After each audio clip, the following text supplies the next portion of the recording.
Hello, it's Leslie here. Today I wanted to talk about the accusative case because it was one of the ones that confused me the most. I think in English, for English speakers, we're not used to this whole concept of the accusative case. So, to talk about the accusative case, I need to talk about something called the word order. In English we have, you might not realize, but we have an order of words which usually goes like subject, verb, object. Meaning, so if I say I eat the crocodile, that's something very different to the crocodile eats me. So we tend to put the thing that it is we're eating, or whatever, the word comes after the verb. So if I say, we usually put the word, the thing that receives the action on after the verb. So I paint the house. If I say the house paints me, it doesn't really make any sense. So we have in English this order called subject, verb, object. So the accusative case really is just saying it's the object of the sentence, the thing that's receiving the action. So the difficult thing is, though, there's two types of objects. There's the indirect object and there's the direct object. And I'll come back to that in a sec. But I got confused when I was at high school and they were trying to teach us grammar. I think it was year 10 or 11.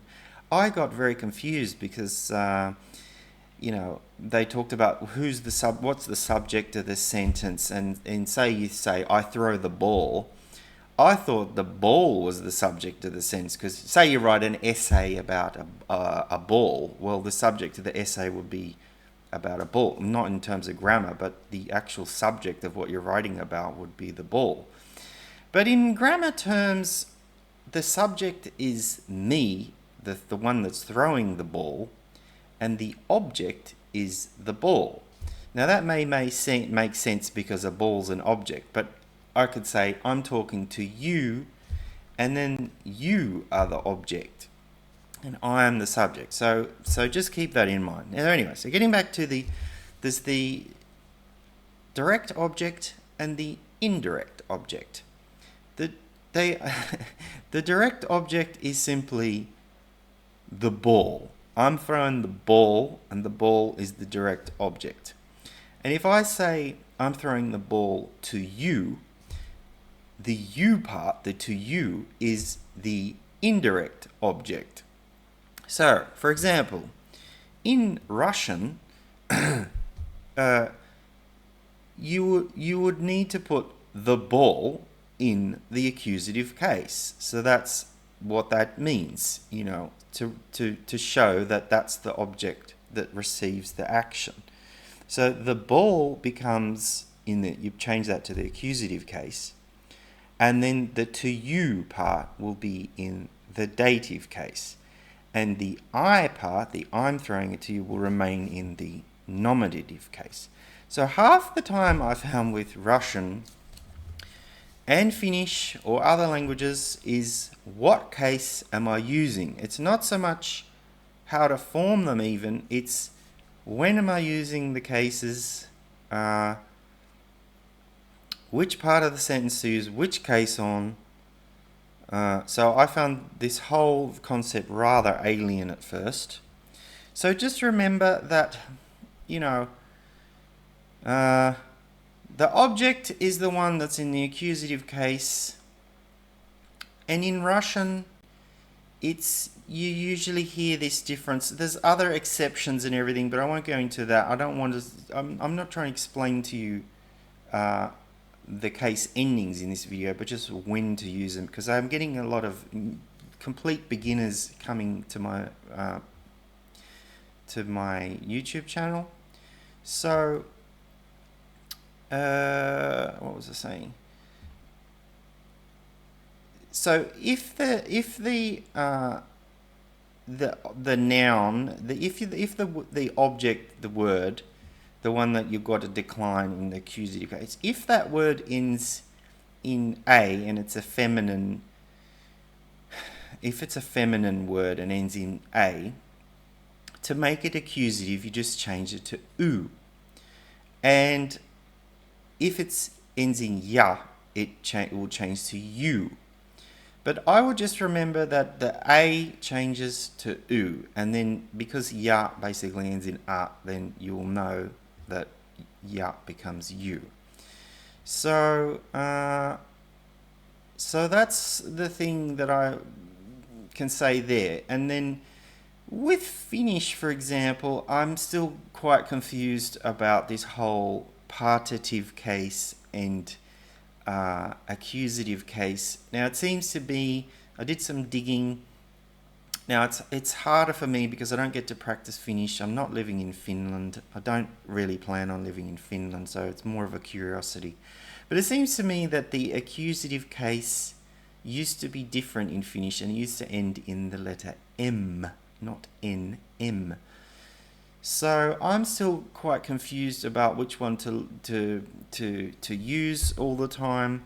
And I've heard that, oh, if it's a completed action, then you use the accusative case, which is the same as the genitive or the nominative case. So I'm rather confused. So I'm just probably going to use the partitive case, which is basically like a type of accusative case. So I can simplify that for you in that sense. As for me, I'm just going to start using the partitive case and not worry so much about making mistakes and things. And there'll be some words I might know how to say in the accusative case. So anyway, what I would like to say as well is, I try not to be such a perfectionist in the beginning stages of learning a language because I know I'm going to make mistakes, and I think that's to be expected. Even when kids are speaking a language, when they're learning language, they make mistakes. I try to sort of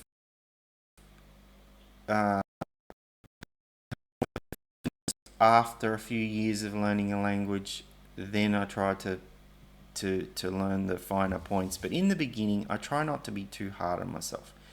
So this video is really just about the accusative case. It's not that difficult when you consider think of it like I said, the subject, verb, object, order. In English, we automatically use that order.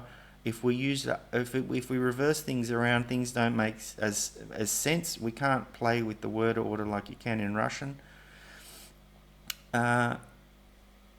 But yeah, I just wanted to say that it's if I say I paint the house is the word that needs to be in the accusative case. Or if I say I'm speaking to you, well, that's a little bit different because it's we say to you. Yeah, and if I say I eat the crocodile, then the crocodile needs to be in the accusative case. Or if I want to say the crocodile eats me, then the word me has to be in the accusative case. So I hope that helps explain things. As I said, the direct object will be, if I'm eating a crocodile, that will be, the crocodile will be the direct object. Now I also wanted to mention as well that there's two types of verbs, because usually I said that we have the subject, verb, object, but not all verbs can take a noun ending. Like not all verbs you can use that way, and these are called transitive verbs, I believe, and intransitive verbs. So the transitive verbs are the ones that you say, if you say I'm eating something, or I'm doing something. But if you say I'm sleeping, you can't really sleep something. It's just I'm sleeping, or I'm resting, I've even seen it listed, because I did look this up. I do try to do a little bit of research before I make these videos. Crying, but you can, I suppose you can say I'm crying tears, although you don't really normally say that. But anyway, some verbs, just know that some verbs are intransitive verbs and some are transitive verbs. And the transitive verbs are the ones that take the accusative object, word, noun, right? Now, the whole reason I'm making this video, I will look it up now. The whole reason is because in Russian, you know, you have the something called like case question words, like certain cases answer certain question words. Let me just look it up.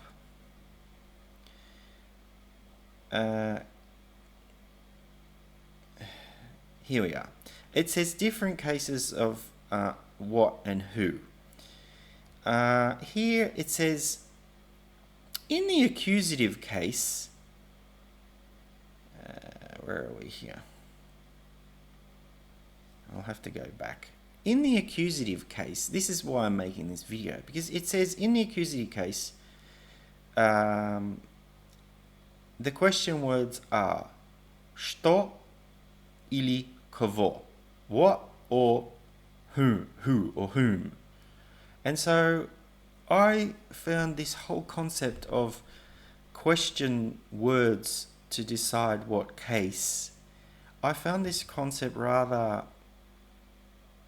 unhelpful, because if you're asking what, like что or кого, of what, like I just don't find that an easy way to explain when to use the accusative case. I think it makes things more confusing. What am I talking? What? The subject? The object? What is what? It doesn't help me in any way to say the accusative case answers the question что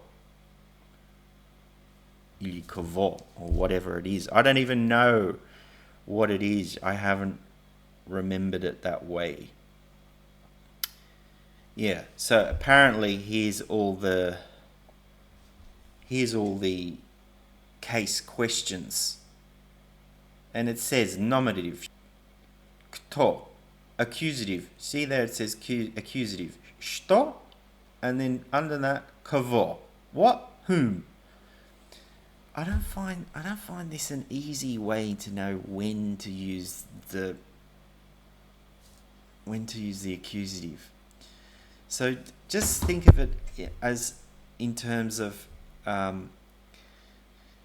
you know, a physical object. It might not need to be a physical object, but just think of it in terms of an object. I'm giving something to you. The something will be in the accusative, and the to you part will be in the dative, right? So that's really all I have time for. I also wanted to say one last thing, that it is not easy even for me. It's normal to have problems and feel like this is all very alien and I'm not getting this. Just keep with it and don't be too hard on yourself. I think the most important thing is to keep a daily study habit, and eventually you'll kind of get it. But I have trouble all the time, and I was even looking up, just even today, the accusative case for masculine animate objects and all this sort of thing. Oh, the ending is such and such. Oh, the ending does change. Oh, and And it's even today, after years of study, it's still kind of I find it kind of hard to grasp, and I just try to listen to as much as I can, and not feel too despondent and down about everything, and just listen as much as I can and keep at it.